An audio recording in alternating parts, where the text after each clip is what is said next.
O Gato Preto. Edgar Allan Poe. Não espero nem solicito o crédito do leitor para tão extraordinária e, no entanto, tão familiar história que vou contar. Louco seria esperá-lo, num caso cuja evidência até os meus próprios sentidos se recusam a aceitar. No entanto, não estou louco, e com toda a certeza que não estou a sonhar. Mas porque posso morrer amanhã, quero aliviar hoje o meu espírito. O meu fim imediato é mostrar ao mundo, simples, sucintamente e sem comentários, uma série de meros acontecimentos domésticos. Nas suas consequências, estes acontecimentos aterrorizaram-me, torturaram-me, destruíram-me. No entanto, não procurarei esclarecê-los. O sentimento que em mim despertaram foi quase exclusivamente o de terror, a muitos outros parecerão menos terríveis do que extravagantes. Mais tarde, será possível que se encontre uma inteligência qualquer que reduza a minha fantasia a uma banalidade. Qualquer inteligência mais serena, mais lógica e muito menos excitável do que a minha encontrará tão somente nas circunstâncias que relato com terror uma sequência bastante normal de causas e efeitos. Já na minha infância era notado pela docilidade e humanidade do meu caráter. Tão nobre era a ternura do meu coração, que eu acabava por tornar-me num joguete dos meus companheiros. Tinha uma especial afeição pelos animais e os meus pais permitiam-me possuir uma grande variedade deles. Com eles passava a maior parte do meu tempo e nunca me sentia tão feliz como quando lhes dava de comer e os acariciava. Esta faceta do meu caráter acentuou-se com os anos, e, quando homem, aí achava uma das minhas principais fontes de prazer. Quanto àqueles que já tiveram uma afeição por um cão fiel e sagaz, escusado será preocupar-me com explicar-lhes a natureza ou a intensidade da compensação que daí se pode tirar. No amor desinteressado de um animal, no sacrifício de si mesmo, alguma coisa há que vai direito ao coração de quem tão frequentemente pôde comprovar a amizade mesquinha e a frágil fidelidade do homem. Casei jovem e tive a felicidade de achar na minha mulher uma disposição de espírito que não era contrária à minha. Vendo o meu gosto por animais domésticos, nunca perdi a oportunidade de me proporcionar alguns exemplares das espécies mais agradáveis. Tínhamos pássaros, peixes dourados, um lindo cão, coelhos, um macaquinho, e um gato. Este último era um animal notavelmente forte e belo, completamente preto e excepcionalmente esperto. Quando falávamos da sua inteligência, a minha mulher, que não era de todo impermeável à superstição, fazia frequentes alusões à crença popular que considera todos os gatos pretos como feiticeiras disfarçadas. Não quero dizer que falasse deste assunto sempre a sério, e se me refiro agora a isto não é por qualquer motivo especial, mas apenas porque me veio a ideia. Plutão, assim se chamava o gato, era o meu amigo predileto e companheiro de brincadeiras. Só eu lhe dava de comer e seguia-me por toda a parte, dentro de casa. Era até com dificuldade que conseguia impedir que me seguisse na rua. A nossa amizade durou assim vários anos, durante os quais o meu temperamento e o meu caráter sofreram uma alteração radical, envergonho-me de o confessar, para pior, devido ao demônio da intemperança. De dia para dia me tornava mais taciturno, mais irritável, mais indiferente aos sentimentos dos outros. Permitia-me usar de uma linguagem brutal com minha mulher. Com o tempo, cheguei até a usar de violência. Evidentemente que os meus pobres animaizinhos sentiram a transformação do meu caráter.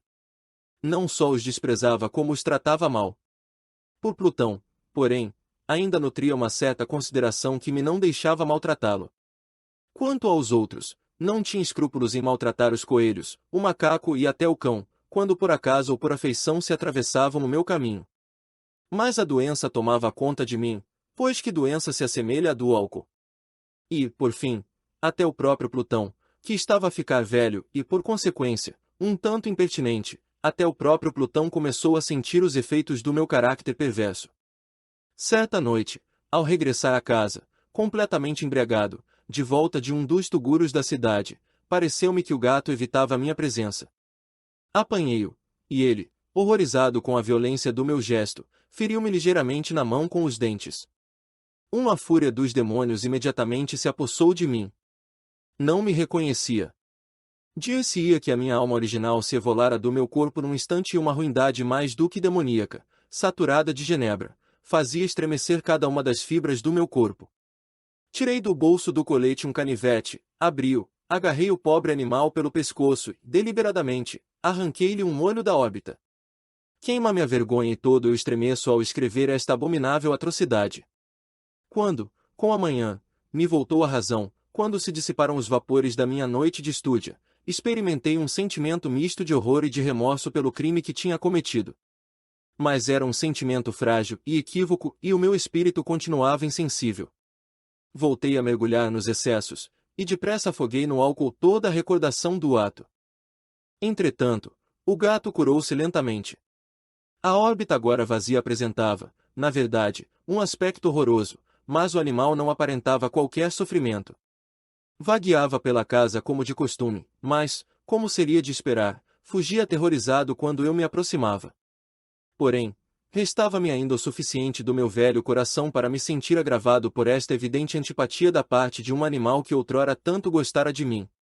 Em breve este sentimento deu lugar à irritação. E para minha queda final e irrevogável, o espírito da perversidade fez em seguida a sua aparição. Deste espírito não cura a filosofia. No entanto, não estou mais certo da existência da minha alma do que do facto que a perversidade é um dos impulsos primitivos do coração humano, uma dessas indivisas faculdades primárias, ou sentimentos, que deu uma direção ao caráter do homem. Quem se não surpreendeu já uma centena de vezes cometendo uma ação nécia ou vil, pela única razão de saber que a não devia cometer? Não temos nós uma inclinação perpétua, pese ao melhor do nosso juízo, para violar aquilo que constitui a lei, só porque sabemos que o é. E digo que este espírito de perversidade surgiu para minha perda final. Foi este anseio insondável da alma por se atormentar, por oferecer violência à sua própria natureza, por fazer o mal só pelo mal, que me forçou a continuar e, finalmente, a consumar a maldade que infligia ao inofensivo animal. Certa manhã, a sangue frio, passei-lhe um nó corredio ao pescoço e enforquei-o no ramo de uma árvore, enforquei-o com as lágrimas a saltarem-me dos olhos e com o mais amargo remorso no coração, enforquei-o porque sabia que me tinha tido afeição e porque sabia que não me tinha dado razão para a torpeza, enforquei-o porque sabia que ao fazê-lo estava cometendo um pecado mortal que comprometia a minha alma imortal a ponto de a colocar, se tal fosse possível, mesmo para além do alcance da infinita misericórdia do Deus mais piedoso e mais severo. Na noite do próprio dia em que este ato cruel foi perpetrado, fui acordado do sono aos gritos de fogo. As cortinas da minha cama estavam em chamas, toda a casa era um braseiro. Foi com grande dificuldade que minha mulher, uma criada e eu conseguimos escapar do incêndio. A destruição foi completa. Todos os meus bens materiais foram destruídos, e daí em diante mergulhei no desespero. Sou superior à fraqueza de procurar estabelecer uma sequência de causa e efeito entre a atrocidade e o desastre. Limito-me, porém, a narrar uma cadeia de acontecimentos e não quero deixar nenhum elo sequer incompleto. Nos dias que se sucederam ao incêndio, visitei as ruínas. As paredes, à exceção de uma, tinham abatido por completo. Esta exceção era constituída por um tabique interior, não muito espesso, que estava sensivelmente a meio da casa, e de encontro ao qual antes ficava a cabeceira da minha cama. O reboco resistira em grande parte à ação do fogo, facto que atribuo a ter sido pouco antes restaurado. Próximo desta parede juntara-se uma densa multidão e muitas pessoas pareciam estar a examinar certa zona em particular, com minúcia e grande atenção. A minha curiosidade foi despertada pelas palavras estranho, singular e outras expressões semelhantes. Aproximei-me e vi, como se fora gravado em baixo revelo, sobre a superfície branca, a figura de um gato gigantesco. A imagem estava desenhada com uma precisão realmente espantosa. Em volta do pescoço do animal estava uma corda. Mal vi a aparição, pois nem podia pensar que doutra coisa se tratasse. O meu assombro e o meu terror foram imensos. Por fim, a reflexão veio em meu auxílio. Lembrei-me que o gato fora enforcado num jardim junto à casa. Após o alarme de incêndio, o dito jardim fora imediatamente invadido pela multidão e por alguém que deve ter cortado a corda do gato e o deve ter lançado para dentro do meu quarto, por uma janela aberta. Isto deve ter sido feito, provavelmente, com a intenção de me acordar. A queda das outras paredes tinha comprimido a vítima da minha crueldade na substância do reboco recentemente aplicado e cuja cal, combinada com as chamas e o amoníaco do cadáver, tinha produzido a imagem tal como eu havia.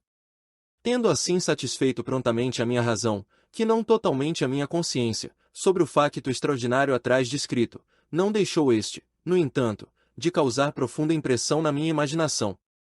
Durante meses não consegui libertar-me do fantasma do gato, e, durante este período, voltou-me ao espírito uma espécie de sentimento que parecia remorso, mas que o não era. Cheguei ao ponto de lamentar a perda do animal e a procurar à minha volta, nos sórdidos tugúrios que agora frequentava com assiduidade, um outro animal da mesma espécie e bastante parecido que preenchesse o seu lugar. Uma noite, estava eu sentado meio aturdido num antro mais do que infamante. A minha atenção foi despertada por um objeto preto que repousava no topo de um dos enormes tonéis de gin ou de rum que constituíam o principal mobiliário do compartimento. Havia minutos que olhava para a parte superior do tonel, e o que agora me causava surpresa era o facto de não me ter apercebido mais cedo do objeto que estava em cima. Aproximei-me e toquei-lhe com a mão. Era um gato preto, um gato enorme, tão grande como Plutão e semelhante a ele em todos os aspectos menos num. Plutão não tinha sequer um único pelo branco no corpo, enquanto este gato tinha uma mancha branca, grande, mas indefinida, que lhe cobria toda a região do peito. Quando lhe toquei, imediatamente se levantou e ronronou com força, roçou-se pela minha mão, e parecia contente por o ter notado. Era este, pois, o animal que eu procurava. Imediatamente propus a compra ao dono, mas este nada tinha a reclamar pelo animal, nada sabia a seu respeito, nunca o tinha visto até então. Continuei a acariciá-lo, e quando me preparava para ir para casa, o animal mostrou-se disposto a acompanhar-me. Permiti que o fizesse, inclinando-me de vez em quando para o acariciar enquanto caminhava. Quando chegou a casa, adaptou-se logo e logo se tornou muito amigo da minha mulher. Pela minha parte, não tardou em surgir em mim uma antipatia por ele. Era exatamente o reverso do que eu esperava, mas, não sei como nem porquê, a sua evidente ternura por mim desgostava-me e aborrecia-me. Lentamente, a pouco e pouco, esses sentimentos de desgosto e de aborrecimento transformaram-se na amargura do ódio. Evitava o animal, um certo sentimento de vergonha e a lembrança do meu anterior ato de crueldade impediram-me de o maltratar fisicamente. Abstive-me, durante semanas, de o maltratar ou exercer sobre ele qualquer violência, mas, gradualmente, muito gradualmente, cheguei a nutrir por ele um horror indizível e a fugir silenciosamente da sua odiosa presença como do bafo da peste. O que aumentou, sem dúvida, o meu ódio pelo animal foi descobrir, na manhã do dia seguinte a tê-lo trazido para casa, que, tal como Plutão, tinha também sido privado de um dos seus olhos. Esta circunstância, contudo, mais afeição despertou na minha mulher, que, como já disse, possuía em alto grau aquele sentimento de humanidade que fora em tempos característica minha e a fonte de muitos dos meus prazeres mais simples e mais puros. Com a minha aversão pelo gato parecia crescer nele a sua preferência por mim. Seguia os meus passos com uma pertinácia que seria difícil fazer compreender ao leitor. Sempre que me sentava, enroscava-se debaixo da minha cadeira ou saltava-me para os joelhos, cobrindo-me com as suas repugnantes carícias. Se me levantava para caminhar, metia-se-me entre os pés e quase me fazia cair ou, fincando as suas garras compridas e aguçadas no meu roupão, trepava-me até ao peito. Em tais momentos, embora minha vontade fosse matá-lo com uma pancada, era impedido de o fazer, em parte pela lembrança do meu crime anterior, mas, principalmente, devo desde já confessá-lo, por um verdadeiro medo do animal.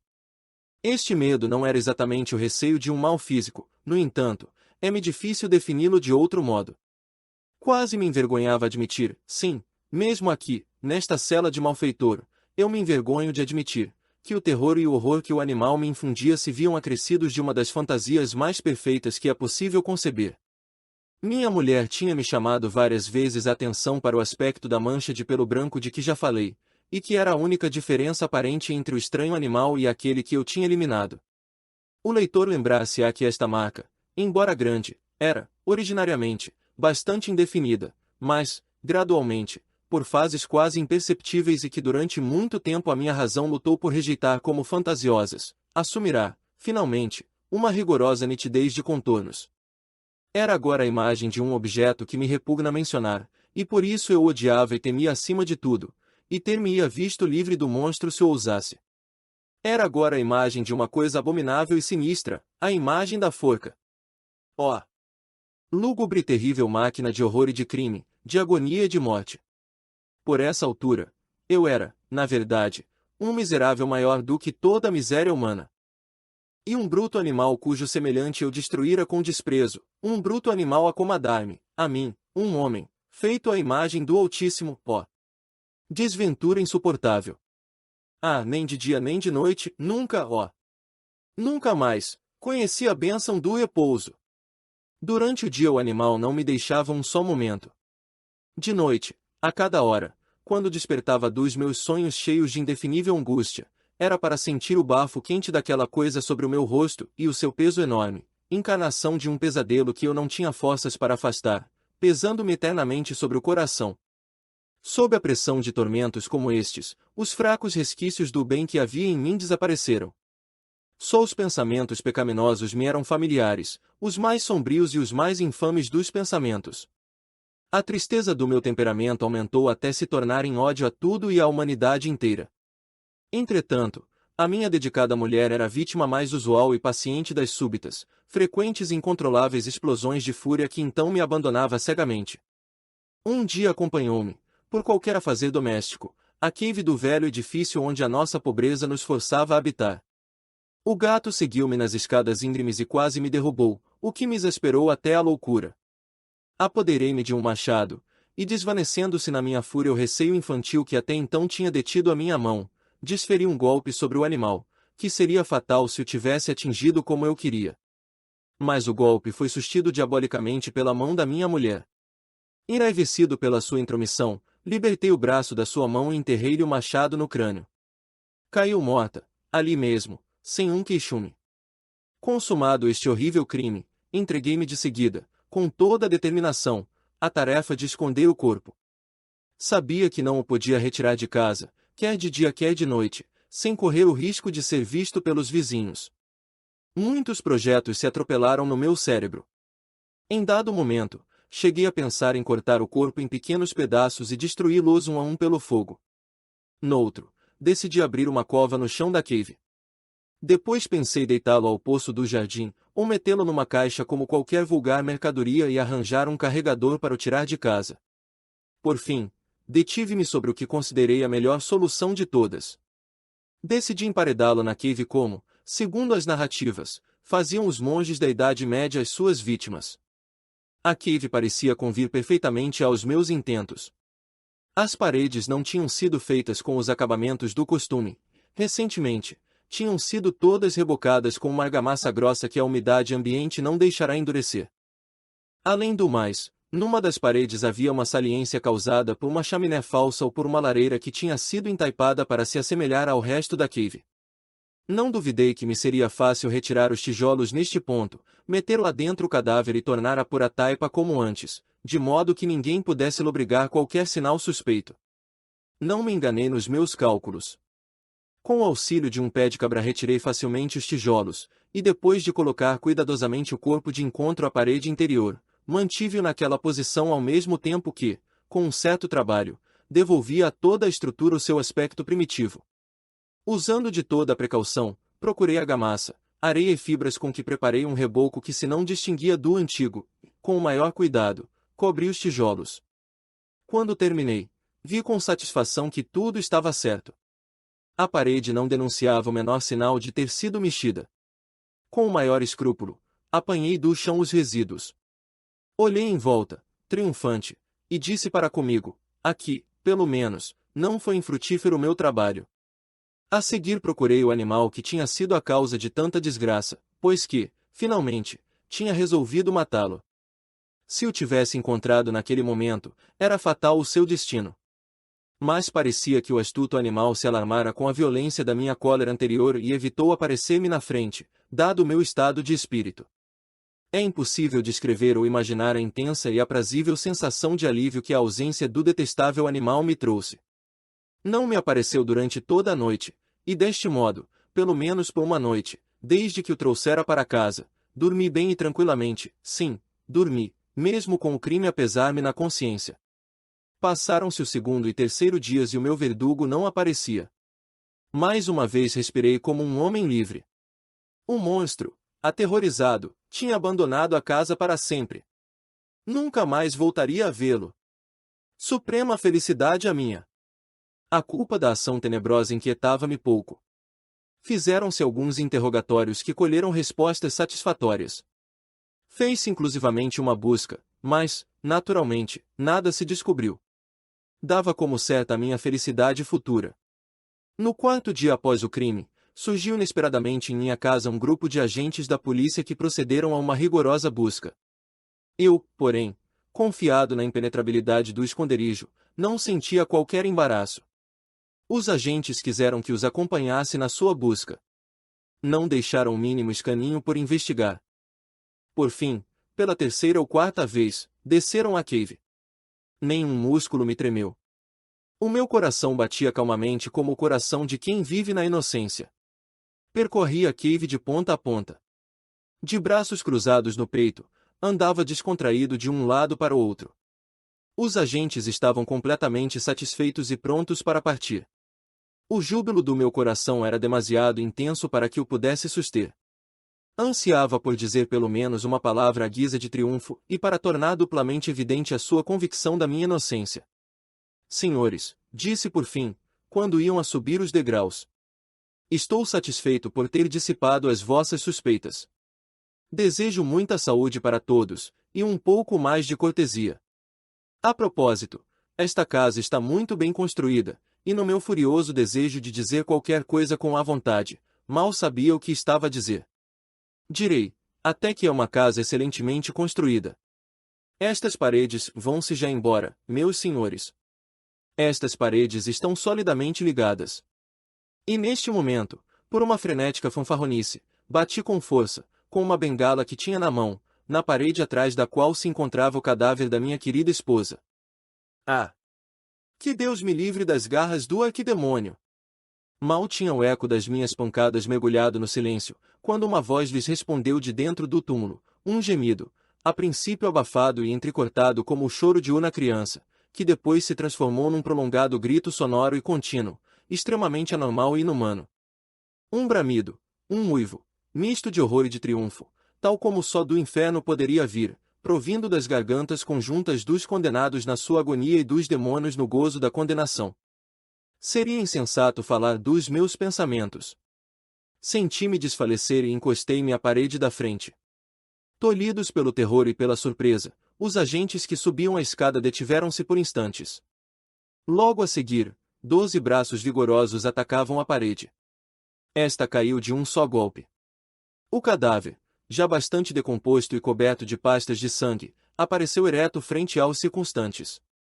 Sobre a cabeça, com as vermelhas falsas dilatadas e o olho solitário chispando, estava o odioso gato cuja astúcia me compelira ao crime e cuja voz delatora me entregava ao carrasco.